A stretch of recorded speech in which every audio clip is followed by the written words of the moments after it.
Buen día tengan ustedes, estudiantes. El día de hoy deseándole lo mejor, como siempre, ese optimismo, esas ganas ante la situación que estamos viviendo. Gocen de paz, amor y unión familiar, que es lo máximo en tiempos de cuarentena.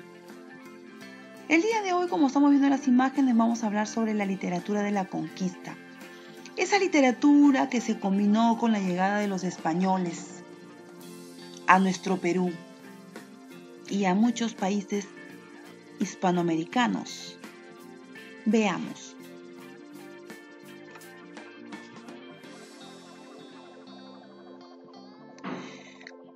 Conquista, Ollantay.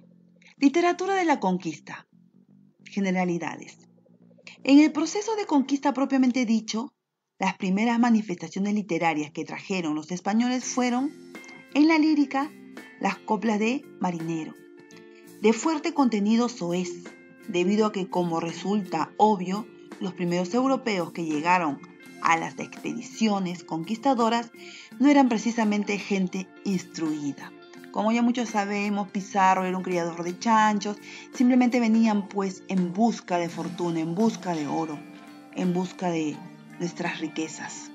Por otro lado, en la prosa llegaron confundidos entre sacerdotes con objetivos catequizadores y soldados con ansias de riqueza rápida, poder y fama. Repito, los sacerdotes con objetivo de evangelizarnos, catequizarnos, y los soldados con ansias de riqueza rápida, poder y fama.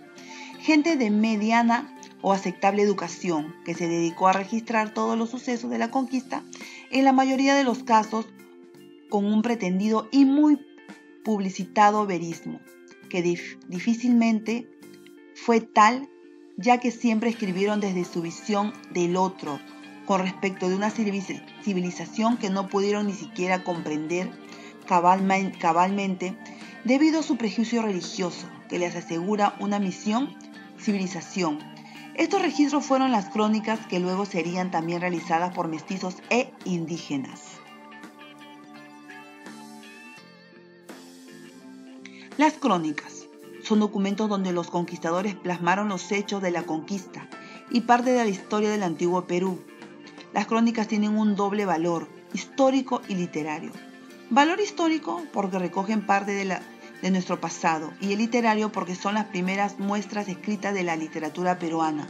La palabra crónica proviene de Cronos, que es el tiempo de la antigüedad de Grecia, era el dios del tiempo. Cronos, dios del tiempo.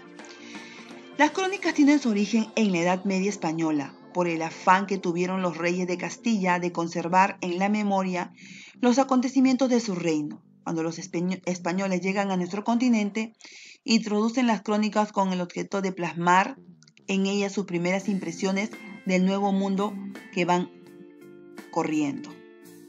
Las crónicas fueron las encargadas, los cronistas fueron los encargados de escribir las crónicas, y para ello tuvieron finalidades de intereses diversos, así como también grados diferentes de instrucción. A partir de esto se puede proponer distintos criterios para clasificarlos. En este caso optaremos por el criterio más natural y simple, sus orígenes. Cronistas españoles. Pedro Cieza de León. Se intuye que nació en 1518, eso es lo que se piensa, y dejó de existir en 1560. El príncipe de las crónicas españolas. El mejor cronista. Llegó al Perú como soldado de contingente liderado por el pacificador Lagaza para mediar entre la guerra civil entre Pizarro y Almagro. Su obra está dividida en 4 partes. Solo vio publicada en 1553 la primera, titulada Parte Primera de la Crónica del Perú, que trata sobre la demarcación geográfica del imperio y las costumbres de los pobladores. La segunda parte se titula El señorío de los incas, que se presenta como una historia del incanato. La tercera parte, extraviada hasta la década de 70 del último siglo, trata sobre la historia del descubrimiento y la conquista del Perú, y la cuarta parte trata sobre las guerras civiles entre pizarristas y amagristas. de las cuales fue testigo, pero no pudo culminar la historia de los 5 libros que había planificado para esta última parte. Solo terminó las 3 primeras. Cronistas indígenas. Felipe Guamán Poma de Ayala, nacido en Ayacucho, 1534, dejó de existir 1615. El mejor cronista indígena del Perú, además de sus narraciones en un castellano rústico y que en gran parte se ve mezclado con varias distintas de quechua y aymara, además de otras variantes lingüísticas, repito, además de sus narraciones en su castellano rústico y en gran parte se ve mezclado con variantes distintas de quechua y aymara, además de otras variantes lingüísticas, destaca la serie de dibujos que se encuentran ordenados temáticamente de acuerdo con el desarrollo del texto. Estos dibujos constituyen el primer documento gráfico de la historia del Perú. Su obra se tiene noticias de Guamán Poma a partir de hallazgos de su crónica en 1908 en Dinamarca. El destinatario de su crónica es el rey de España, ante cuya majestad se reconoce y se somete. La primera parte, la nueva crónica, es una historia de Tahuantinsuyo, que se inicia con la creación del mundo por Dios y culmina con la conquista española y las guerras civiles. En su visión, el imperio incaico fue ilegítimo y tiránico, y la llegada de los españoles marcó el fin de las herejías al traer el mensaje de Cristo. La segunda parte, el buen gobierno, desarrolla el régimen colonial con abundantes descripciones del modo de vida de los indios y sus costumbres. Su visión del mundo es aristocrática y reclama el retorno del poder a las castas nobles de caciques, a la que él mismo pertenecía, mas no a la de los incas, e incluso llega a proponerse a sí mismo como gobernador supervisor del Perú. Cronista mestizo. El Inca Garcilaso de la Vega nació en Cusco en 1539 y fallece en Córdoba en 1616. Hijo del capitán español Garcilaso de la Vega Vargas y de la princesa indígena Isabel Chimpuc Ocllo, sobrino de Huayna Cápac. Creció en el Cusco hasta 1560. Allí vivió su infancia y mocedad. Entre las sangrantes guerras civiles, se nutrió por la línea materna de tradiciones indígenas del imperio ya fenecido. Gozó de privilegios de la aristocracia cusqueña a la cual perteneció. Su padre se preocupó por educarlo en la cultura clásica y lo bautizó cristiano con el nombre de Gómez Suárez de Figueroa. En España sufrió discriminación por su origen indiano. Fue soldado del ejército de su majestad y participó en múltiples campañas, siendo la más importante la batalla de las Alpujarras. Llegó a ostentar el grado de capitán. Retirado del ejército, se introdujo en Montilla y en la tranquilidad de la vida conventual, redactando sus crónicas y traducciones. Falleció en Córdoba el 23 de abril de 1616, el día del idioma castellano, ¿no? Se le considera el primer mestizo de América. Sus obras, 1590, traducción de los diálogos de amor de León el Hebreo, Madrid. 1596, relación sobre la descendencia de García Pérez de Vargas. 1605, la Florida del Inca. Tiene como motivo la expresión española, encabezada por don Hernando de Soto. A la Florida norteamericana en busca de la fuente de la eternidad, de la eterna juventud. Sus obras son 1590, traducción de los diálogos de amor de León de Hebreo, Madrid.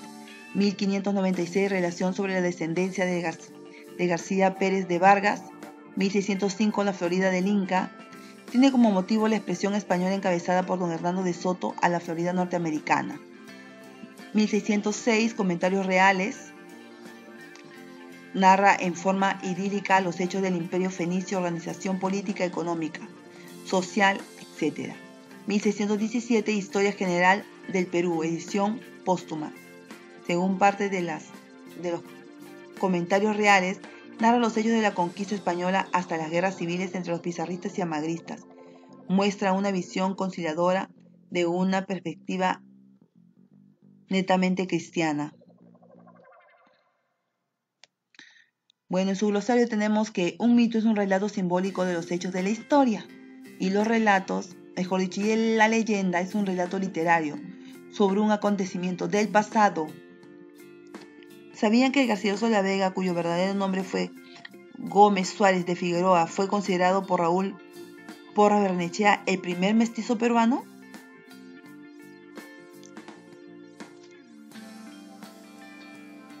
Dramática colonial quechua, que incorporan escenificaciones agrarias o guerreras. El teatro durante la época prehispánica fue el género menos desarrollado. Se tenía apenas referencias de fragmentos recogidos por diversos cronistas y versionistas, o versiones españolizadas de la época colonial. Entre estas destaca sin duda Ollantay, otro texto de origen prehispánico pero con tratamiento hispano. No son Llama, Uzcapaucar, etc. En todo caso, el teatro quechua, dada su precariedad, ha sido sobrevivido a través de danzas que hasta hoy se cultivan.